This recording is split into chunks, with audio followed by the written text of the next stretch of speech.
ট্রেনে ঈদযাত্রার অগ্রিম টিকিট বিক্রি শুরু, অনলাইন টিকিটিংয়ে ব্ল্যাক টিকিট কাটার সুযোগ নেই দাবি স্টেশন ম্যানেজারের। লক্ষ্যবস্তুতে একের পর এক রকেট বিস্ফোরণ, বাহরাইনে মার্কিন বিমান ঘাঁটি ধ্বংসের দাবি ইরানের।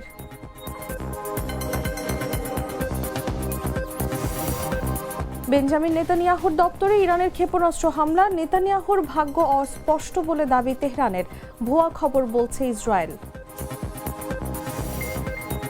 মধ্যপ্রাচ্যে অস্থিরতা, আরও বেড়েছে তেলের দাম, আজও ঢাকা থেকে মধ্যপ্রাচ্যগামী 22টি ফ্লাইট বাতিল।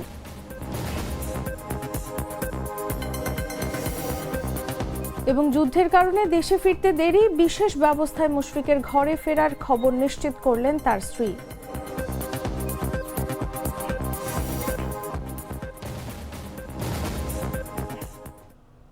এতক্ষণ শুনছিলেন সংবাদ শিরোনাম। দর্শক আমন্ত্রণ দুপুর 1টা নিউজে, সাথে আছি আমি তাসলিমা তিথি। টুইন লেমন ও অ্যান্টিব্যাকটেরিয়াল ফর্মুলা বাসনকে চকচকে জীবাণুমুক্ত করে আমাদের দেয় গ্লিটার গ্যারান্টি। চলে যাচ্ছি পুরো খবরে। আসন্ন ঈদ উল ফিতর উপলক্ষে অগ্রিম টিকিট বিক্রি শুরু করেছে বাংলাদেশ রেলওয়ে। মঙ্গলবার সকাল 8টায় পশ্চিমাঞ্চলে গমনকারী ট্রেনের অগ্রিম টিকিট বিক্রি শুরুর মধ্য দিয়ে এই কার্যক্রম শুরু হয়েছে। আজ যারা টিকিট সংগ্রহ করবেন তারা আগামী 13 মার্চ ভ্রমণ করতে পারবেন। এবার প্রচলিত অনলাইন টিকিটিংয়ে ব্ল্যাক টিকিট কাটার সুযোগ নেই বলে জানিয়েছেন স্টেশন ম্যানেজার মোহাম্মদ সাজিদুল ইসলাম। বলেন, এবার টিকিট যার, ভ্রমণ তার। অনলাইনে টিকিট বিক্রির যে সিস্টেম চালু হয়েছে, এই সিস্টেমটাকে আমরা স্বাগত জানাই, কিন্তু আমরা যতটুকু জানি অনলাইন টিকিটিংয়েও কালোবাজারিদের থাবা থাকে। তো আমরা টিকিট কালোবাজারিদের যেই থাবা, ওই থাবা থেকে মুক্তি চাই, যেন জনগণ নির্বিঘ্নে অনলাইনে টিকিট ক্রয় করতে পারে। আমি মনে করি যে তত্ত্বাবধায়ক সরকারের প্রথম ইউনূস সরকারের প্রথম বছরে যেরকম রেলের যাত্রাটা খুব ভালো ছিল, টিকিট প্রাপ্তি এবং টাইম মতো রেল ছাড়া এটা যেমন ছিল, সেই রকম আমি আশা করি। এইবার তো রেলের দেখা যাচ্ছে টাইম একবারেই শিডিউল বিপর্যয়, 1 ঘন্টা 2 ঘন্টা 3 ঘন্টাও লেট আছে। এইবার যেন এটা না হয়, তাহলে মানুষের অনেক ভোগান্তি হবে। ঈদ উল ফিতর 2026 উপলক্ষে অগ্রিম টিকিট প্রদানের আজকে প্রথম দিন। আজকে 13 মার্চ তারিখের আন্তনগর ট্রেনের টিকিট প্রদান করা হচ্ছে। এই কার্যক্রম চলবে 9 তারিখ পর্যন্ত। 9 তারিখে 19 মার্চ তারিখের অগ্রিম টিকিট প্রদান করা হবে। সকাল 8 ঘটিকা থেকে পশ্চিমাঞ্চলের আন্তনগর ট্রেনের টিকিট অনলাইনে প্রদান করা হচ্ছে, আর বেলা 14 ঘটিকা থেকে পূর্বাঞ্চলের আন্তনগর ট্রেনের টিকিট প্রদান করা হবে, যার শতভাগ অনলাইনে পাওয়া যাবে। প্রচলিত টিকেটিং সিস্টেমে টিকিট ব্ল্যাকের কোনো সুযোগ নেই, কারণ 100% টিকিট অনলাইনে। আপনি আপনার ঘরে বসে প্রচলিত বিধি অনুসরণ করেই তো আপনি টিকিট কাটবেন। কাজে এইখানে টিকিট ব্ল্যাক হওয়ার কোনো সুযোগ নেই। কাউন্টার থেকে তো কোনো টিকিট প্রদান করা হচ্ছে না, বা কাউন্টার থেকে টিকিট বাইরে যাচ্ছে, বিষয়টা এরকম হওয়ার সুযোগ নেই। দর্শক, ট্রেনের টিকিটের সবশেষ তথ্য জানাতে এই মুহূর্তে কমলাপুর স্টেশনে আছেন সহকর্মী সিফাত আল ফাহিম। সরাসরি যাচ্ছি তার কাছে। রয়েছি রাজধানীর কমলাপুর রেল স্টেশনে। যদি একটু জানিয়ে দিই যে আজকে সকাল থেকেই বিক্রি শুরু হয়েছে ঈদ যাত্রার অগ্রিম টিকিট কেনাবেচা, এবং আজকে সকাল থেকে এখন পর্যন্ত প্রায় 90% টিকিট কিন্তু ইতিমধ্যে বিক্রি হয়েছে, এমন তথ্যই কিন্তু জানিয়েছে যে কমলাপুর রেল স্টেশনের স্টেশন ম্যানেজার যিনি রয়েছেন তিনি। এবং একই সাথে এবারের ঈদ যাত্রায় কালোবাজারি রোধে সকল টিকিট কিন্তু এবার অনলাইনে বিক্রি হবে বলেও কিন্তু তিনি আমাদেরকে নিশ্চিত করেছেন। এবং ঈদ যাত্রাকে ঘিরে ইতিমধ্যে কমলাপুর রেল স্টেশনের সকল ধরনের যে নিরাপত্তা ব্যবস্থাপনা সেটিও কিন্তু জোরদার করা হয়েছে। এবং আজকের যদি একটু তথ্য দেই যে আজকে মোট 13,000 টিকিটের মধ্যে এখন পর্যন্ত সর্বশেষ তথ্য অনুযায়ী 11,000 টিকিট কিন্তু ইতিমধ্যে বিক্রি হয়ে গিয়েছে। এবং আমরা প্রতিবারই যে বিষয়টি দেখি যে ঈদ যাত্রার টিকিট বিক্রিকে ঘিরে বিভিন্ন যারা যাত্রীরা রয়েছেন তারা অনলাইনে টিকিট কেটে থাকেন এবং তারা নানা ধরনের সমস্যাতেও পড়ে যান টিকিট কাটতে।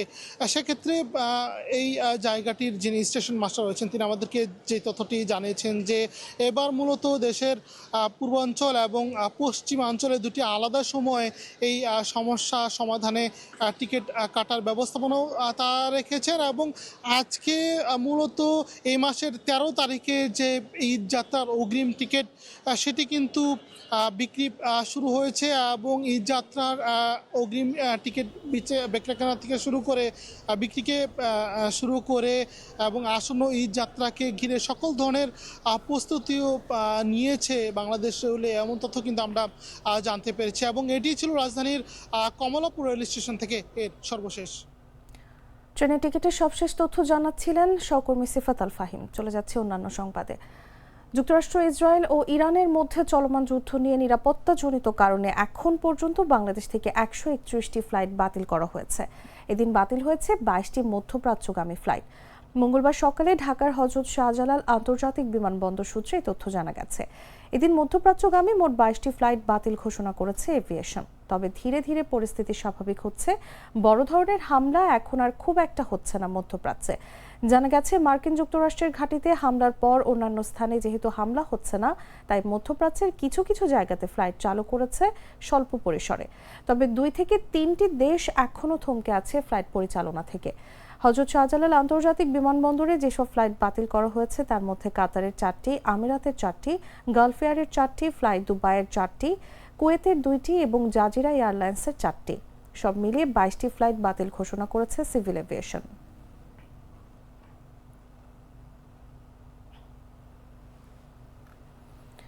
চট্টগ্রামের সীতাকুণ্ডে দুর্গম পাহাড়ি এলাকায় শ্বাসনালী কাটা সেই 7 বছরের শিশু জান্নাতুল নিশা ইরা মারা গেছে। 3 দিন হাসপাতালে চিকিৎসাধীন থাকা অবস্থায় মঙ্গলবার ভোর 4:30টার দিকে সে মারা যায়। রোববার রাতে চট্টগ্রাম মেডিকেল কলেজ হাসপাতালে শিশুটির গলায় অস্ত্রোপচার করা হয়। সোমবার শিশুটিকে ওয়ান স্টপ ক্রাইসিস সেলে নেওয়া হয়, সেখানে চিকিৎসাধীন অবস্থায় মারা যায় সে। এর আগে রোববার সকালে সীতাকুণ্ড পৌর সদরের বোটানিক্যাল গার্ডেন ও ইকো পার্কের ভেতরে দুর্গম পাহাড়ি এলাকা থেকে ওই শিশুকে উদ্ধার করা হয়। ইকো পার্কের ভেতরে চন্দ্রনাথ মন্দির সড়ক সংস্কারের কাজে নিয়োজিত শ্রমিকরা শিশুটিকে উদ্ধার করেন। প্রথমে শিশুটিকে সীতাকুণ্ড উপজেলা স্বাস্থ্য কমপ্লেক্স ও পরে চট্টগ্রাম মেডিকেল কলেজ হাসপাতালে ভর্তি করা হয়। পুলিশ জানায়, শিশুটিকে গলা কেটে হত্যা করা হয়েছিল। তবে কে বা কারা এই ঘটনা ঘটাতে চেয়েছিল তা তাৎক্ষণিক জানাতে পারেনি পুলিশ। আমরা কাজ করতেছিলাম, কাজ করার সময় এসকেলেটর ওই মেয়েটা আসি গলা কাটা অবস্থায়, আহত অবস্থায় এসকেলেটর ড্রাইভার সামনে আসি দাঁড়াইছিল। এখন দাঁড়ানোর পর ওই এসকেলেটর ড্রাইভারটা আমাদেরকে ডাক দিছিল, আমরা 3 জনকে ডাক দেওয়ার পরে তারপর আমরা যাওয়া দেখি কি ওই মেয়েটার গলা দিয়ে রক্ত পড়তেছে, আর কথা বলতে চাচ্ছি কিন্তু কি কথা বাইরে হচ্ছে না, গলা দিয়ে বাতাস বাইরে হচ্ছে। তারপর আমরা তাড়াতাড়ি করে এখানে আমাদের বালুর গাড়ি ছিল, ওই ট্রাকে করে নিয়ে গেছি হসপিটাল থেকে ওখান থেকে তারপর চকবাজার নিয়ে গেছি। চকবাজার থেকে ওখানে ওদের পরিবার ছিল, পরিবার হাতে তুলে দিই, তারপর আমরা এখানে থানায় চলে আসি। হঠাৎ করে দেখে মেয়েটা উপর থেকে হাঁটি আসতেছে, দেখি মাথার দিকে রক্ত, গলার দিকে রক্ত, পুরো শরীরে রক্ত। আমি হচ্ছে মাথা টাথা ফাটছে, পুরো শরীরে রক্ত এরকম ভরছে। আবার নামে জিজ্ঞাসা করলাম মেয়েটারে, তোমার কি অবস্থা, তোমার কে মারছে? কথা কইতে পারে না, দেখি গলার মধ্যে হাত দিয়ে রাখছে। তারপরে জিজ্ঞাসলাম তোমার কে মারছে? তোমার ভাই? কই না। তোমার মা? না। বাবার যখন কথা কইলাম, তোমার বাবা? কই এমনি কলার ইশারা করে বুঝা দিল এর বাবা মার কাটছে। আমি তখন লগে আমাদের বালুর গাড়ি গেছে উপরে, বালুর গাড়ি করে নিচে পাঠা দিছে। ডান কফি ক্যান্ডি, কররা কফি, কঠিন স্বাদে হাইকে বলো বাই। জানাবো আন্তর্জাতিক সংবাদ।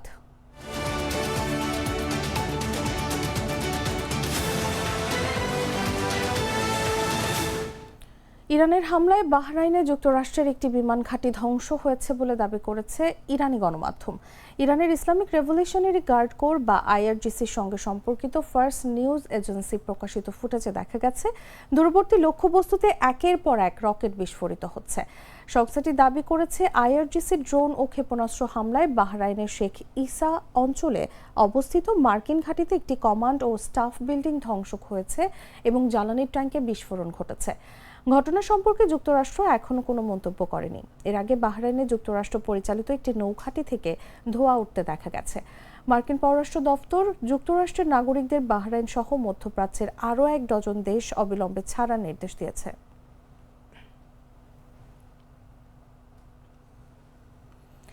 ইরানের ক্ষেপণাস্ত্র হামলার পর ইসরায়েলের প্রধানমন্ত্রী বেঞ্জামিন নেতানিয়াহুর নিরাপত্তা নিয়ে গুজব ছড়িয়েছে। যদিও একটি ভিডিও বার্তায় ইরানের সামরিক মুখপাত্র নেতানিয়াহুর কার্যালয় ও ইসরায়েলি বিমান বাহিনীর প্রধানের বাসভবনে আঘাত হবার দাবি করেছেন, ইসরায়েলি কর্তৃপক্ষ তা ভুয়া খবর হিসেবে উড়িয়ে দিয়েছে।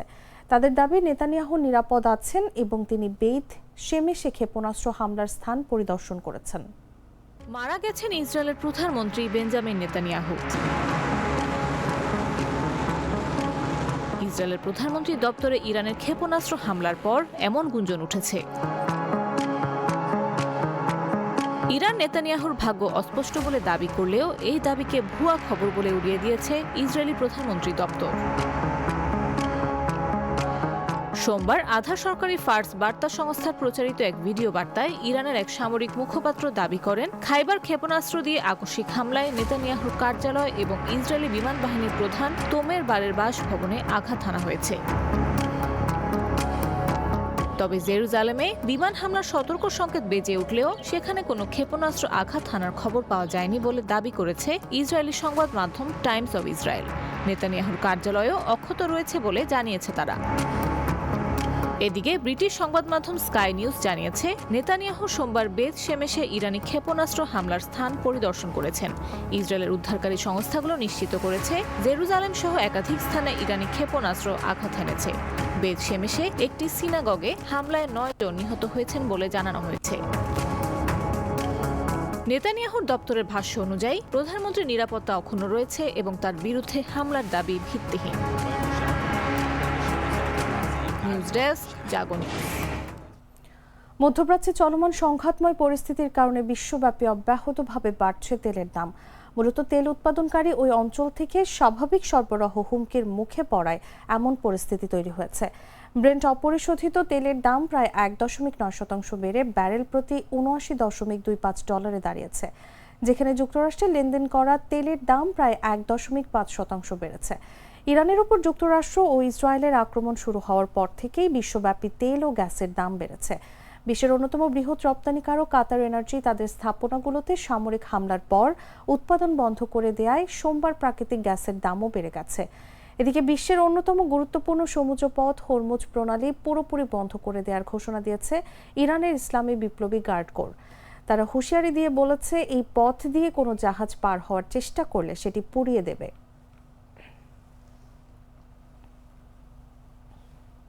সাধারণ খাবার এখন হবে অসাধারণ। প্রাণ স্বাদের মশলা, স্বাদ বাড়ায়, ঘ্রাণ ছড়ায়।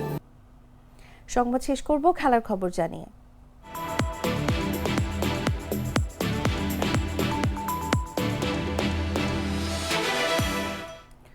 পবিত্র উমরা হজ পালন করতে সৌদি আরবের মক্কা নগরীতে গিয়েছিলেন বাংলাদেশ দলের মুশফিকুর রহিম, কিন্তু ফেরার পথে বাধে বিপত্তি। ইসরায়েল আক্রমণ করে বসে ইরানে, ফলে পুরো মধ্যপ্রাচ্যে দেখা দেয় অস্থিরতা।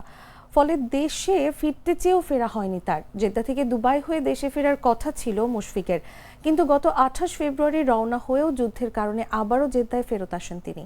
এক ফেসবুক পোস্টে সেটি নিজেই নিশ্চিত করেন বাংলাদেশ দলের এই অভিজ্ঞ ক্রিকেটার। এর আগেই জানা গেছে বিশেষ ব্যবস্থায় দেশে ফিরছেন মুশফিকুর রহিম। অবশেষে নিরাপদে বাসায় পৌঁছালেন তিনি। এক ফেসবুক পোস্টে তা নিশ্চিত করেছেন মুশফিকের সহধর্মিণী জান্নাতুল কিফায়েত মন্ডি। তিনি লেখেন, মুশফিক নিরাপদে বাসায় ফিরে এসেছে। যারা আমার খোঁজ খবর নিয়েছেন এবং আমাকে মানসিক সমর্থন দিয়েছেন, সকল আপনজনকে অসংখ্য ধন্যবাদ। চলমান যুদ্ধ পরিস্থিতি নিয়েও উদ্বেগ প্রকাশ করে সবকিছু শান্ত হওয়ার দোয়াও করেছেন মুশফিকের স্ত্রী।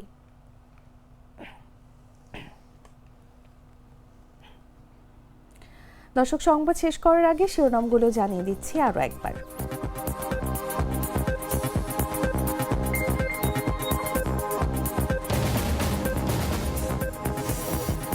ট্রেনে ঈদযাত্রার অগ্রিম টিকিট বিক্রি শুরু। অনলাইন টিকিটিংয়ে ব্ল্যাক টিকিট কাটার সুযোগ নেই, দাবি স্টেশন ম্যানেজারের।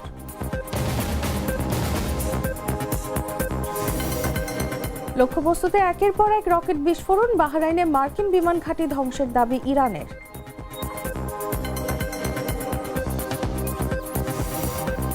বেঞ্জামিন নেতানিয়াহুর দপ্তরে ইরানের ক্ষেপণাস্ত্র হামলা। নেতানিয়াহুর ভাগ্য অস্পষ্ট বলে দাবি তেহরানের। ভুয়া খবর বলছে ইসরায়েল। মধ্যপ্রাচ্যে অস্থিরতা, আরও বেড়েছে তেলের দাম। আজও ঢাকা থেকে মধ্যপ্রাচ্যগামী 22টি ফ্লাইট বাতিল।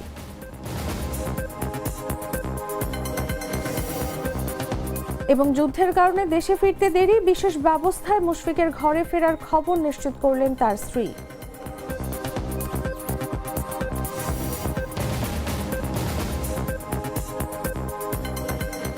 দর্শক, এই ছিল এখনকার মতো। এরপর দেখবেন দুপুর 3টা নিউজ। প্রতি মুহূর্তে সর্বশেষ খবর জানতে ভিজিট করুন jagonews24.com। ফলো করুন আমাদের ভেরিফাইড ফেসবুক পেজ এবং সাবস্ক্রাইব করুন জাগো নিউজের ইউটিউব চ্যানেল। ধন্যবাদ সবাইকে।